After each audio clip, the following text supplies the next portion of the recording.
भगवान कन्हैया उस ऊखल को लुढ़काते हुए द्वार पर ले गए हैं। द्वार पर दो वृक्ष खड़े थे यमला अर्जुन के। उन वृक्षों में बीच में ऊखल फंसा दिया, एक जोर से झटका मार दिया है। वो दोनों वृक्ष टूट करके धरती पे गिर पड़े हैं। भगवत श्रोता बंधुओं, जब वृक्ष टूट करके धरती पे गिरे तो उनमें से दो पुरुष निकले हैं। दो पुरुष भगवान को देख करके हाथ जोड़ करके और देख करके हंसने लगे हैं। तभी परीक्षित महाराज ने ये पूछ लिया, सुखदेव स्वामी हमें ये बताओ गुरुदेव, वे दोनों पुरुष कौन थे? सुखदेव स्वामी समझाते, हे राजा परीक्षित, वे दोनों पुरुष कोई और नहीं बल्कि कुबेर के लड़का थे।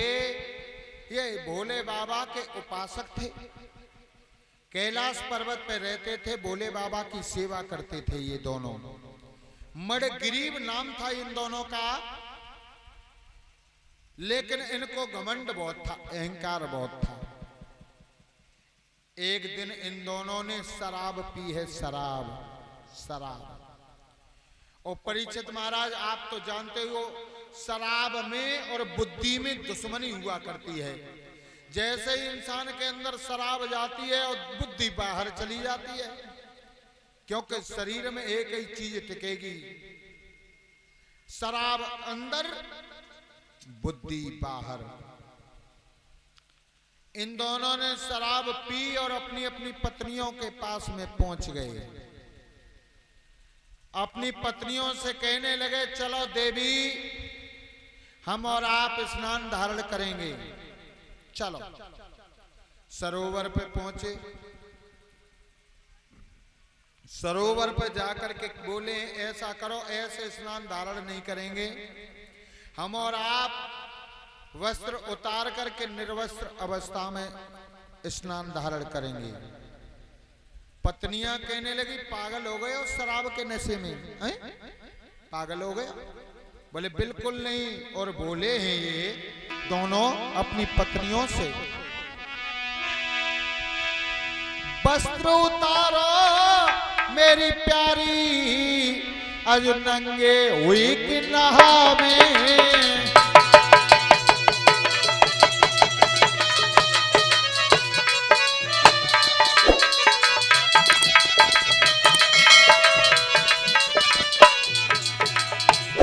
हम हैं दुनिया के राजा रे, हम हैं दुनिया के राजा रे, और चल बदला में।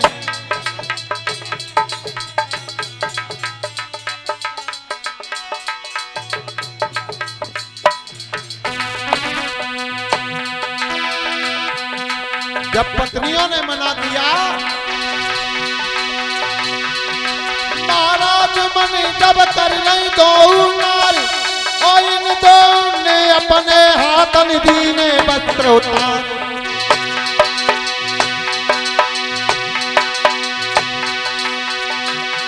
भैया दो नंगे भय नारिन के संग नहाते हैं, भैया दो नंगे भय नारिन के संग नहाते हैं।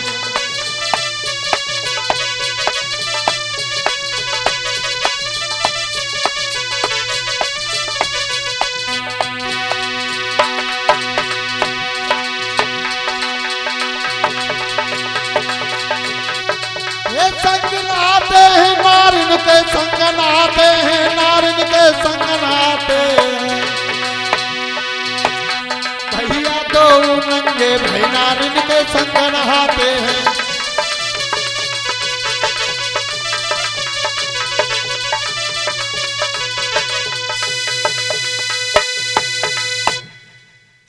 ये दोनों पत्नियों के साथ में निर्वस्त्र अवस्था में स्नान धारण करने लगे हैं। तब तक देव ऋषि नारद का आना हो गया। नारद को देख करके इन दोनों की पत्नियों ने भाग करके वस्त्र पहन लिए। ये दोनों जड़ में ही खड़े रहे बेशर्मों की तरफ चल के अंदर। नारद कहने लगे, मूर्खो तुम पागल हो गए हो,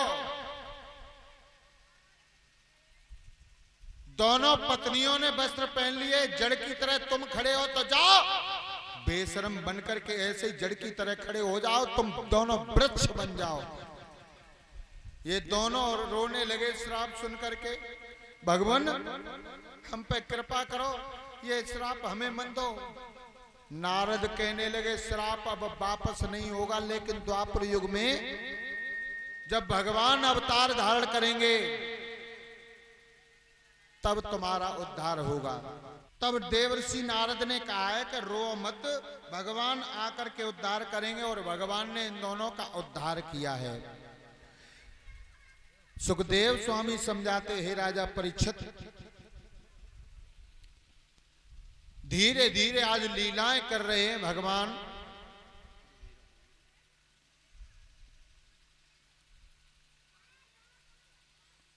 समय गुजरने लगा है, नंद बाबा ने, यशोदा मैया ने ये सोचा है कि गोकुल में प्रतिदिन उपद्रव होते रहते हैं, दैत्य आते रहते हैं, तो हमें ये गोकुल छोड़ देना चाहिए। और गोकुल छोड़ करके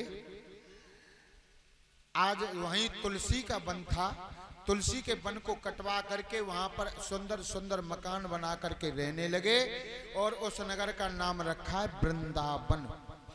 वृंदावन, और वृंदावन में पहुंच गए हैं तो इधर कंस को चैन नहीं पड़ रहा है। कंस यही सोचता रहता है कि मेरा काल का काल ही रहा है,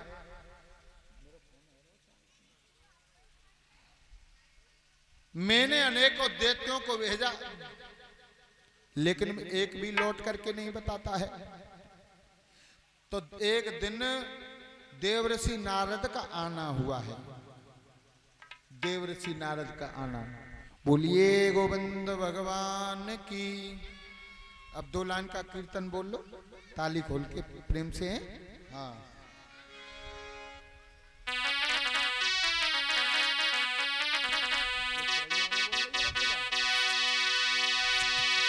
हेलो।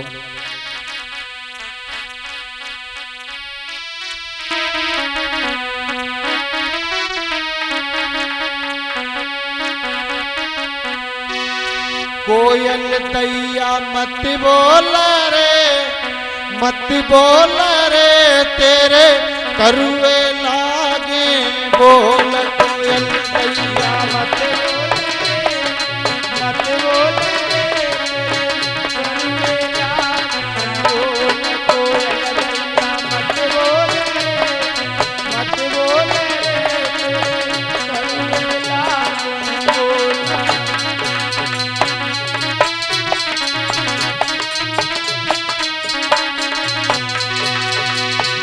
कोयल दैया मत बोल रे, मत बोल रे, तेरे करुए लागे बोल। कोयल दैया मत बोल रे, मत बोल रे, तेरे करुए लागे बोल।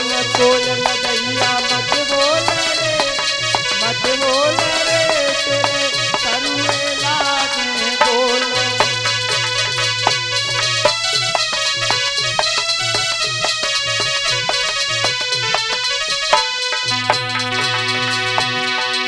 हम ते प्रेम प्रीति कर छोड़ी,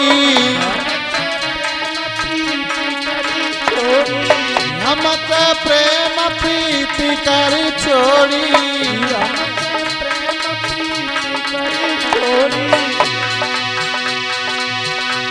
भेद दिल के मत खोल रे, मत खोल रे, तेरे करुए लागे बोल। बोल रे, तेरे करुए लागे बोल। कोयल दैया मत बोल रे, मत बोल रे, तेरे करुए लागे बोल।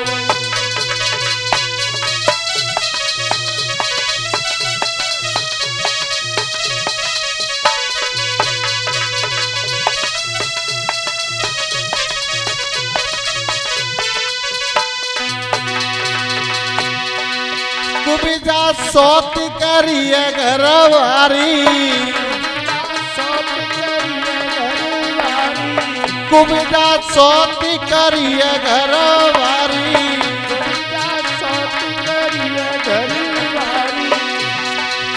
मोहन भूल गए हमारी, मोहन मेरी याद बिसारी, मोहन मेरी याद बिसारी, मोहन मेरी याद बिसारी। सोत गैया मत बोल रे, मत बोल रे, तेरे करुए लागे बोल कोयल गैया मत बोल रे, मत बोल रे, तेरे करुए लागे बोल कोयल गैया। मत बोल रे, मत बोल रे, तेरे तालियां बजा लो सभी प्रेम से।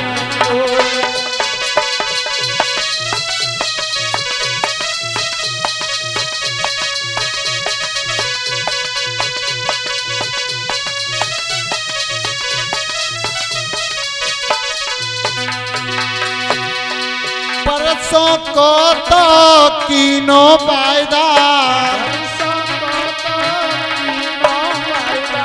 परसों को तो कीनो वायदा,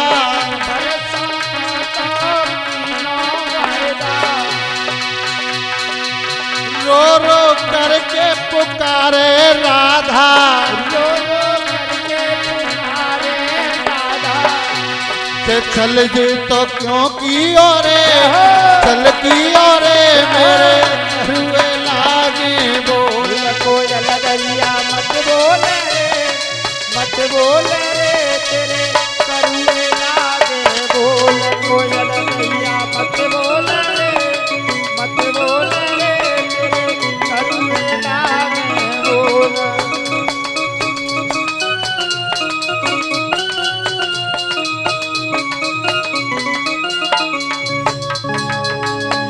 कोयल दैया मत बोल रे, मत बोल रे, तेरे करुए लागे बोल कोयल गैया मत बोल रे, मत बोल रे, तेरे करुए लागे बोल कोयल गैया। मत बोल रे, मत बोल रे, तेरे करुए लागे बोल।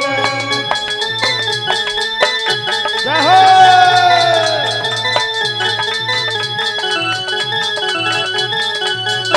राधे राधे।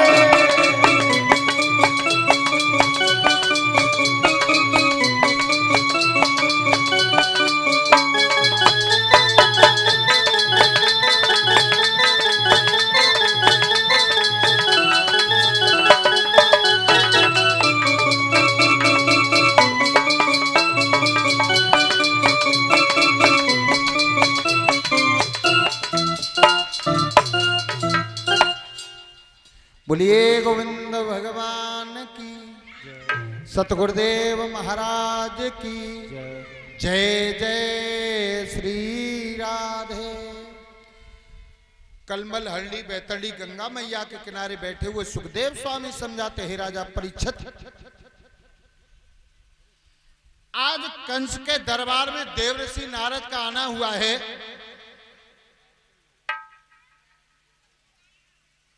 और नारद को आते हुए देखा तो भोजराज कंस खड़ा हो गया है, आसन पर बिठाया और हाथ जोड़ करके कहने लगा है, बाबा नारद, बड़े दिनों के बाद में आना हुआ है तुम्हारा। देवर्षि नारद कहने लगे, संत सता विचरंत मई, संत सुखी तो वही होता है जहां घूमता रहता है। और ठीक उसी तरह जैसे एक जगह रुका हुआ पानी गंदा हो जाता है, उसी तरह से साधु भी गंदा हो जाता है। भोजराज कंस, साधु, साण और सिर्री, ये तीनों तो चलते रह देने चाहिए, और जहां भी इन तीनों में से एक भी रुक गया वहीं समझ लो नुकसान हो जाएगा। नारद कहने लगे, तुम्हारे चेहरे पे उदासी कैसी है? भोजराज कंस, पहले जब भी आते थे तो तुम्हारा चेहरा चमकता हुआ दिखाई देता था, आखिर बात क्या है? कंस कहने लगा, बाबा तुमने पहले भी मैंने बताया था तुम्हें, जो मेरी बहन के दो पुत्र हैं जो गोकुल में रह रहे हैं, गोकुल को छोड़ करके वृंदावन में पहुंच गए, वो नंद नाम का अहीर। ज्योतिषियों ने ऐसा कहा है कि उस नंद के जो दोनों पुत्र हैं वही हमारे काल हैं। और बोला है कंस, सुनो देव ऋषि नारद से,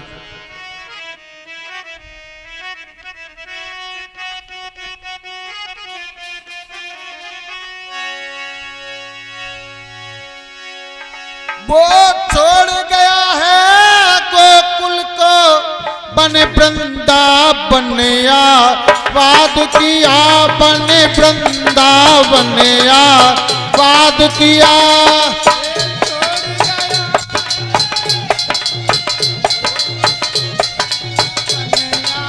वाद किया बने वृंदावन या वाद किया।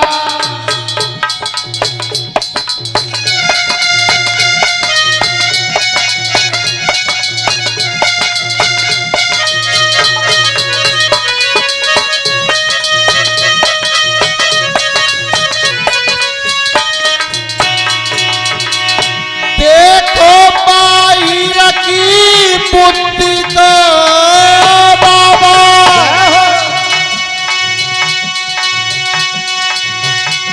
देखो माई की बुद्धि को, बने वृंदावन या वाद किया, बने वृंदावन या वाद किया।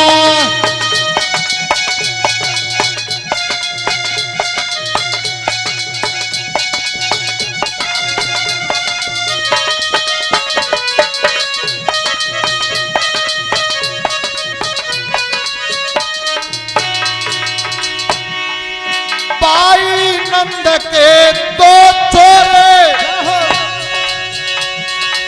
कृष्ण बलराम कहते हैं, और वही काल हमारे हैं, ऐसा ज्योतिषी बताते हैं, ऐसा ज्योतिषी बताते हैं।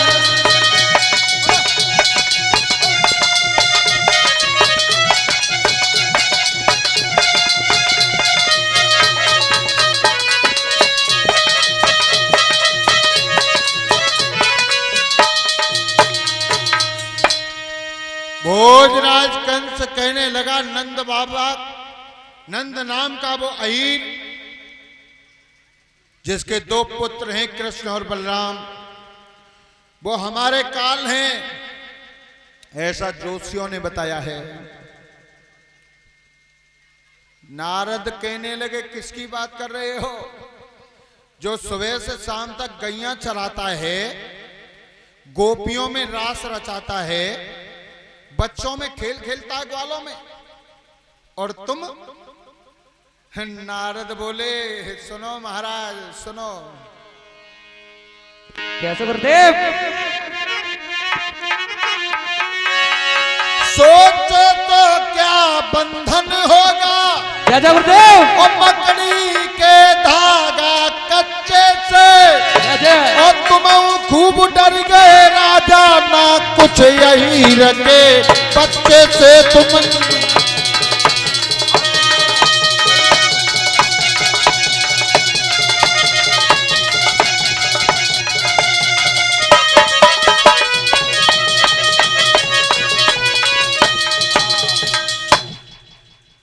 जिस तरह से मकड़ी के धागे से कभी भी रस्सी नहीं बन सकती है, वैसे बंधन नहीं बन सकता है, ठीक उसी तरह से आप क्या कल्पना कर रहे हो?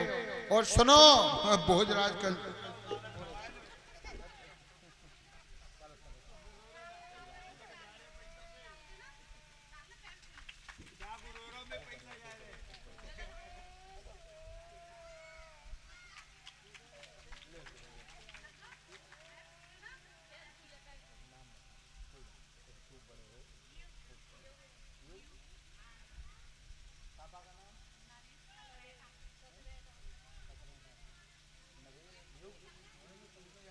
और ये नन्हे मन्ने युग, इनकी तरफ से मेरे सर पे ये पगड़ी और ये मुद्रिकाओं का हार मेरे गले में आया है। जो ये ककरेटा नरेश, ये हमारे आदरणीय श्रीमान नरेश भैया उनके सुपुत्र हैं, तो इनकी तरफ से जो सम्मान हुआ, मैं तो यही कहूंगा बच्चे की लंबी आयु दे परमात्मा, सदैव बुद्धि और विवेक वर्धे, जो कि हमने माता पिता का नाम रोशन करते रहें और इनके हाथ धर्म की तरफ बढ़ते रहें। तालियां बजा दो इनके सम्मान में जोर से। और हमारे जो साथ वाले हैं 11-11 रुपए से इन्हें भी सम्मानित कर रहे हैं। मैं तो यही कहूंगा बच्चे की लंबी आयु दे परमात्मा और सदैव खुशहाली इनके जीवन में बनी रहे। बोलिए गोविंद भगवान की जय हो। सुखदेव स्वामी समझाते हैं राजा परीक्षित, आज देव ऋषि नारद बोले हैं भोजराज कंस,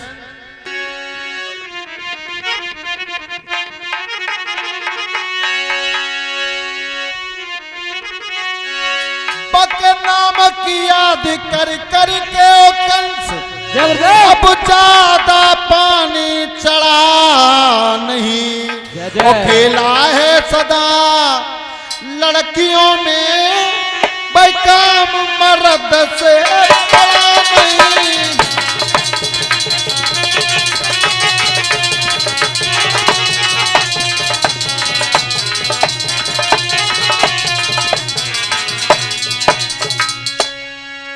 उसका नाम लेकर के ज्यादा मत डरो। और सुनो, एक काम करो, ऐसी तरकीब बता दूंगा मैं तुम्हें, ऐसी तरकीब जो सांपू मच जाए और लठियों ना टूटे। वे दोनों कृष्ण बलराम मारे भी जाएं, तुम्हारा नाम भी नहीं होगा। बोले बताओ ना नारद, फिर कब बताओगे? जब मर जाएंगे तब बताओगे, बताओ। बोले सुनो कैसे?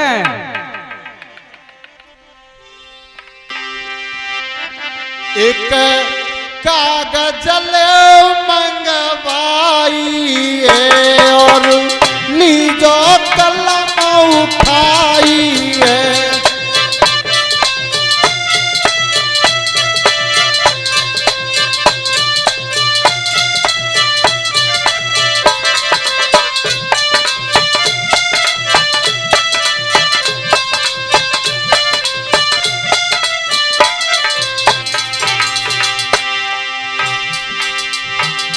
नदिया में नाग लहराई है फिर,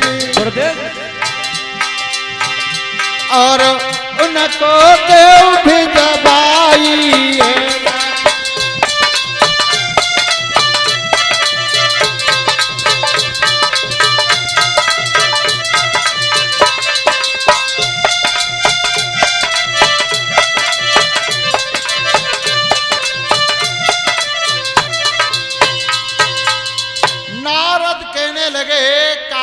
कलम उठाओ, नंद बाबा को पत्र लिख दो कि कालिया नाग रहता है यमुना में, और वहां से 2 छबरिया कमल के पुष्प मंगवाओ। और भैया कृष्ण और बलराम इतने बड़े शैतान हैं, इतने बड़े शैतान हैं, ये मानेंगे नहीं और ये जाएंगे और जाएंगे काली देव पर लौट के नहीं आएंगे। और सुनो, बोले नारद कैसा गुरुदेव? अरे काली देव पे जाना है, फिर लौट के कब नहीं आना है।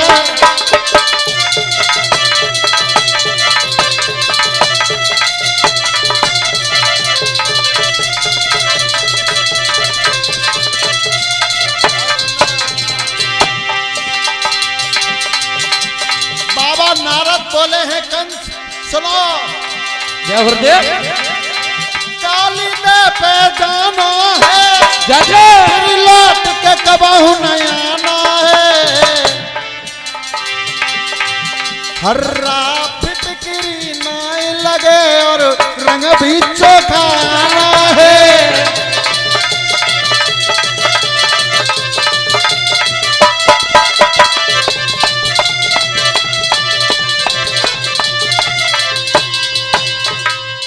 नारद कहने लगे भोजराज कंस तुम्हारा कुछ भी खर्च नहीं होगा, सांप मच जाए और लठियों न टूटे, कोई भी खर्चा नहीं। अब वही वहां जाएंगे लेकिन कालिया नाग के जहर से लौटेंगे नहीं, पत्र लिखो। कंस कहने लगा काहे को झंझट में डाल रहे हो देव ऋषि नारद, मैं तो कभी कभी ये सोचता हूं कि सेना को सजा करके और चढ़ाई कर दूं वृंदावन पर, सबको खात्मा कर दूं। नारद कहने लगे जरा होश की दवा खा लो कंसराज, तुम्हें मालूम नहीं है, तुम ये शायद भूल गए हो उन अहीरों को, आन पर जान को दे दे उसे अहीर कहते, जय जय। निशाने पर लगे जाकर उसी को तीर कहते हैं। अपना काम निकालो। और अहीरों को शायद तुम जानते नहीं हो, काला सर्प जो होता है केवल 12 वर्षों तक अपना दाव निभाता है, और अहीर तो जब तक जिंदा रहे तब तक अपना दाव नहीं छोड़ते। पत्र लिख करके भिजवा दिया, तुम बात मत करो, दुनिया बात करे, कोई दिक्कत नहीं है। आज पत्र लिख करके भेज दिया है बाबा नंद के पास में। भगवत श्रोता बंधुओं, बाबा नंद रो करके बैठ गए आंगन में। यशोदा मैया आई है, पत्र देखा है और उस पत्र को पकड़ करके रोने लगी है। मेरे कलेजे के टुकड़ों का दावेदार अभी पीछा नहीं छोड़ रहा, हमने गोकुल छोड़ दिया, वृंदावन में आ गए हम, लेकिन फिर भी ये कंस हमारे कृष्ण और बलराम का पीछा नहीं छोड़ रहा है। इधर बाबा नंद निकल करके गए हैं अपने मन को समझाने के लिए, लेकिन यशोदा मैया उठी नहीं, आंगन में बैठी रही। तब तक भगवान कन्हैया आ गए हैं और भगवान कन्हैया आकर के बोले मैया मैया मुझे माखन रोटी दे दे, मुझे बहुत भूख लग रही है। और परीक्षित महाराज, जब भूख लगती है ये पापी पेट ऐसा बनाया है, जब इंसान को भूख लगती है तो न अपना न पराया कुछ नहीं देखता है, न ऊंच नीच देखता है, न जात पात देखता है। ये परमात्मा ने पेट ही ऐसा बना दिया है भगवत श्रोता बंधुओं, इसे भरने के लिए कोई जाति नहीं, कोई भी धर्म नहीं, कोई ऊंच नीच नहीं देखता है। अब ये पापी पेट नहीं होता, इस शरीर में पूरा का पूरा शरीर, पूरा का पूरा शरीर बहुत बढ़िया बनाया। कान बनाए सुनने के लिए, आंख बनाई देखने के लिए, हाथ बनाए कर्म करने के लिए, लेकिन पापी पेट ही गलत बना दिया। क्योंकि देखो, गौर करें तो देखो माताओं और भाइयों, सारा शरीर बढ़िया है लेकिन पेट ही मेरे हिसाब से गलत बना दिया। अब क्यों बना दिया? देखो, पेट से पूरे शरीर को मतलब है। अगर पेट में तुम्हारे दर्द हो तो हाथों पटकते हैं, सरऊ पटकते हैं, पैरों पटकते हैं, हाय दैया चिल्लाते हैं, पेट में दर्द हो तो। और शरीर में कहूं कछु है या पेट को कोई मतलब नहीं है। अब कैसे नहीं है? देखो, तुम्हारा एक हाथ टूट जाए भरो, तुम्हारा एक गोड़ टूट जाए भरो, तुम्हारी एक आंख फूट जाए भरो, सवेरे भरो संजा को भरो, ऐसो पेट बनाओ सृष्टि के रचयिता ने जिस जीवन में भक्ति ना है। हर चीज से इंसान संतुष्ट हो जाता, लेकिन पापी पेट सवेरे भरो संजा को भरो, इंसान भरने में लगा है लेकिन भर नहीं पाता। कभी कल्पना करता है कैसा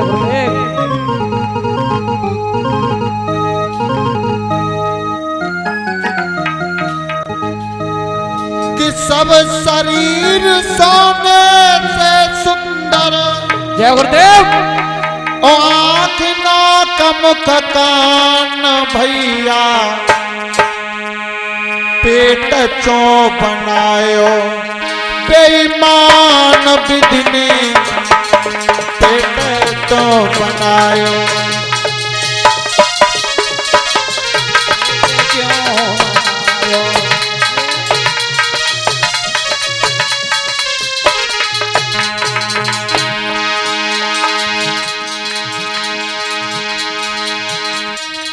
सब शरीर सोने से सुंदर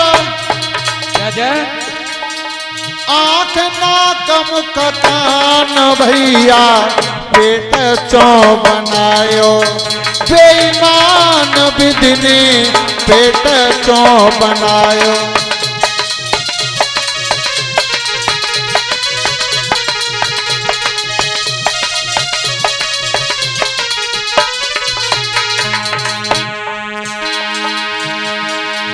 पेट ने क्या क्या खराब कर दिया मामला क्या क्या बोलते पेटई के कारण तजी देते हैं शर्म लाज पेटई के कारण तजी देते हैं शर्म लाज साची कहे सती सपेट तो पूरे आज लाज शर्म पर्दा हटा करके हमारे इस देश की धर्म की संस्कृति वो बेटियां नंगा नाच करती हैं और कहां देखने के लिए जाते हो फोन खोल के देख लो जब पापी पेट के लिए पैसा कमाने के लिए वो रील बना रही हैं पेटई के कारण होई भैयन में बैर भाव पेटई के कारण तज देते हैं शर्म लाज साची कहें सती पेट के बुरे कार्य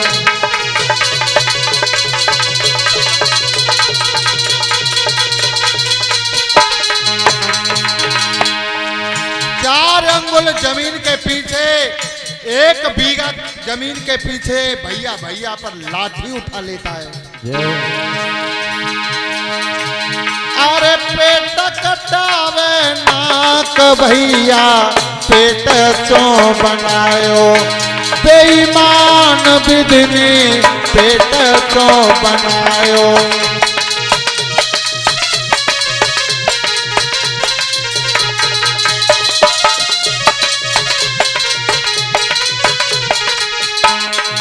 और गौर करें जब पापी पेट के लिए कौन कौन क्या क्या नहीं करता है पेटई के पीछे बूढ़ी गाय को कटाए देता पेटई के पीछे लली बूढ़न को गाय देता पेटई के पीछे हम गायवे की रकम लेता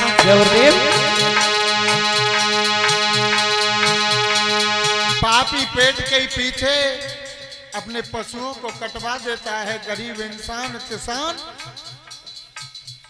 और सही बात परीक्षित महाराज ये भी है अगर पापी पेट नहीं होता तो हम भी यहाँ नहीं चिल्ला रहे होते पेटई के पीछे बूढ़ी गाय को कटाए देता पेटई के पीछे हम गायवे की रकम लेता पेटई के पीछे लली बूढ़न को ब्याह देता किसी गरीब पिता पर पैसा नहीं है धन नहीं है तो अपनी बेटी का शादी करता है विवाह करता है तो बराबर का नहीं देखता फिर तो ऊंच नीच कुछ भी हो जाए अरे पेट घटावे शान भैया पेट चो बनायो बेईमान विधि ने पेट चो बनायो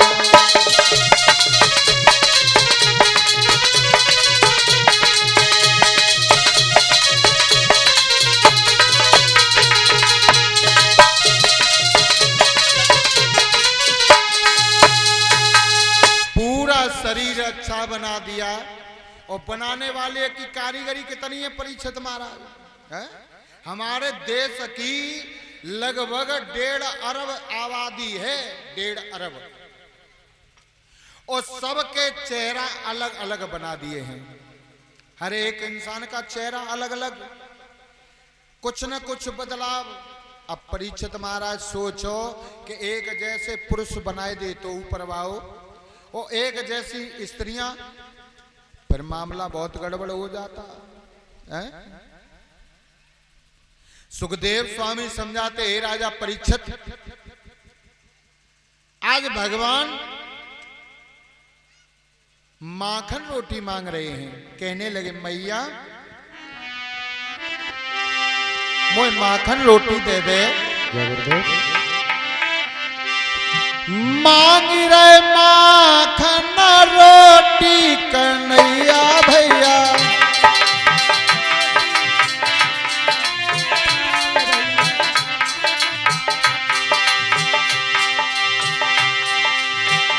मांग रहे माखन रोटी कन्हैया भैया,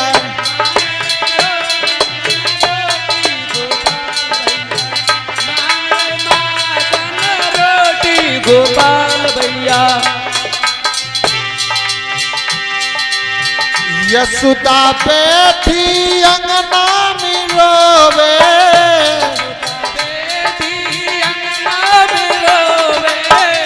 यशोदा बैठी अंगना में रोवे, यशोदा बैठी अंगना में रोवे। कप रही बोटी बोटी कन्हैया भैया, मांग रहे माखन रोटी कन्हैया भैया।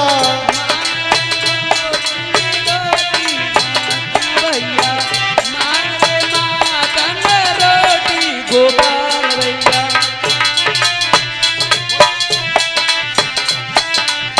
मांग रे माखन रोटी गोपाल भैया, मांग रे रोटी गोपाल भैया।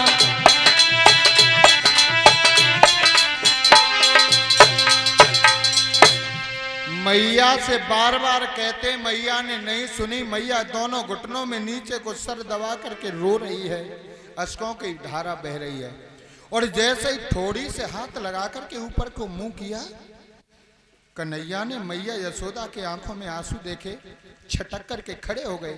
मैया तुम्हारे आंखों में आंसू काहे को, क्यों रोई मैया?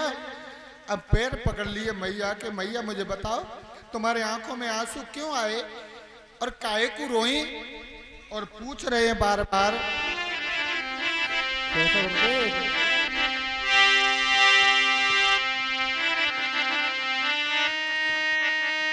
मैया पूछे तो बताइए मोई कहा दुख भारी, का बबुला बुरे बोल गैरी के दे दई मैया गारी।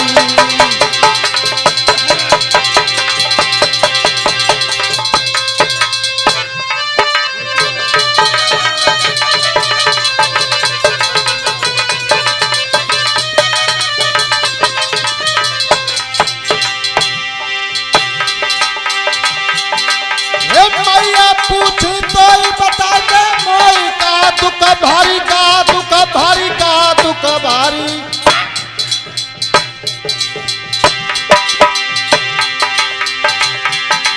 का बबुला बुरे बोल गैरी के दे दई मैया गारी।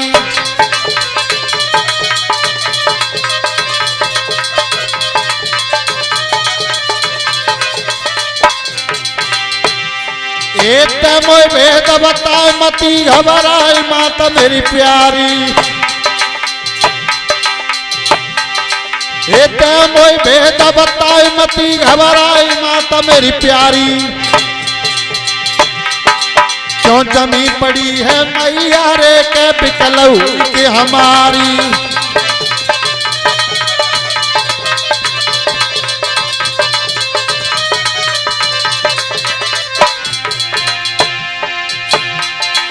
एक क्रोध आई गौ बनवारी को चलती हवा बंद हो जाई। ये धरती हिल के अंबर हिल गौ, नदियां सूखी गई बहराई।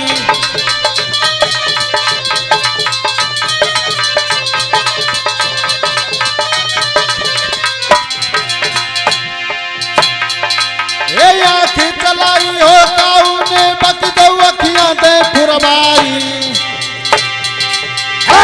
उठाई दई काऊ ने बकी जो बैया ले कटवाई।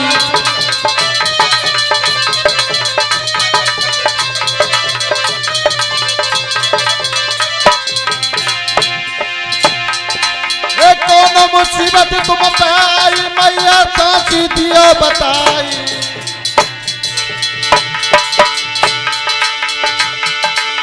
हाथ जोड़ के मोहन बोले काय रोई रोई रही रुलाई।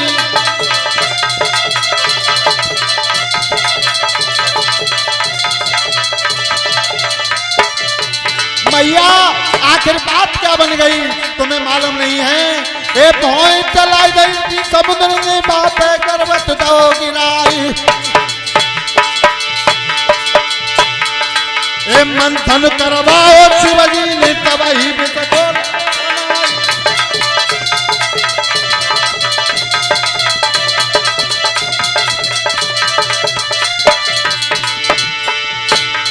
ए भेदवता मात हमारी काय कुरोई रही रुवाई। ए कौन सुरमा महते जाओ मैया मेरी दई सताई।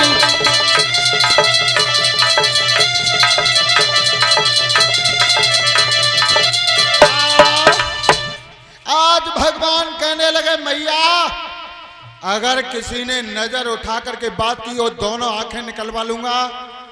अगर उंगली उठा दी हो तुम्हारी तरफ तेरी तरफ मैया को खड़वा दूंगा। मैया ये बेटे नहीं तेरी बैसाखी नहीं बल्कि तलवार की धार है। और शायद भूल गई मैया अगर तुम्हारी आंखों में आंसू आएंगे तो ये भूतल को उठा करके रस्सा तल में डाल दूंगा। मैया बोलो ना। तभी वो पर्चा दिखाया यशोदा मैया ने कि कंस ने काली दह से कमल के पुष्प मंगाए हैं। भगवान कहने लगे बस 2 छबरिया। कोई बात नहीं मैया हमें माखन रोटी दे दो और कंस की ये बात हमें स्वीकार है।